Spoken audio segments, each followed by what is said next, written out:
এই যে শরীরের তেল সিজে বেরিয়ে গেছে। এই গাড়ি বা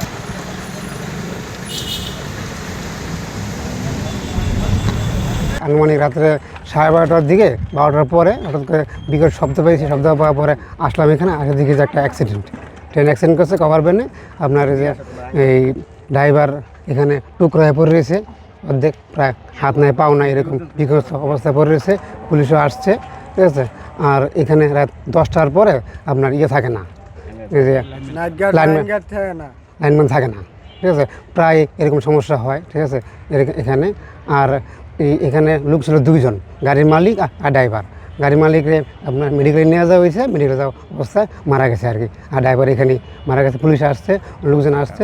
সব মশার বিরুদ্ধে সুরক্ষা দিতে এলো বসুন্ধরা এক্সট্রিম অ্যারোসল, মশার বিরুদ্ধে এক্সট্রিম সুরক্ষা। এখানে নাইট গার্ড না থাকার কারণে নিজ দায়িত্বে পারাপার হওয়ার কারণে প্রায়ই এই জায়গায় অ্যাক্সিডেন্ট হয়। এখানে লেখা আছে নিজ দায়িত্বে আপনারা সবাই পারাপার হন। মেন হয়েছে আপনার ওদেরকে বেতন দেয় না, বেতন ভাতা দেয় না, তো ওরা কি নিঃস্বার্থে কাজ করবে এখানে? এখানে ওরা চাকরি লইছে, একজন দেখছি, তারপরে আবার এক বুড়া লোক আসিল, ওরা থাকে না। টাকা পয়সা যদি না দেয় একজনের টাকা ফ্যাট চলে না, তারা কেমনে থাকবো? এই জায়গায় সরকারের তো সব কিছুর দায়িত্ব, এটা সরকার দেখবে না, ওরাই তো দেখে না, তাইলে এটা হইবে কিভাবে? পাশের একটি ওই যে গেট নম্বর হলো 24B, ওইখানে ডিউটি করি। আমাকে অস্থায়ীভাবে এখানে আপাতত ডিউটি করার জন্য নির্দেশ দিচ্ছে অফিস থেকে, যার কারণে আমি আপাতত ডিউটি দিচ্ছি। আর এইখানে গেটম্যান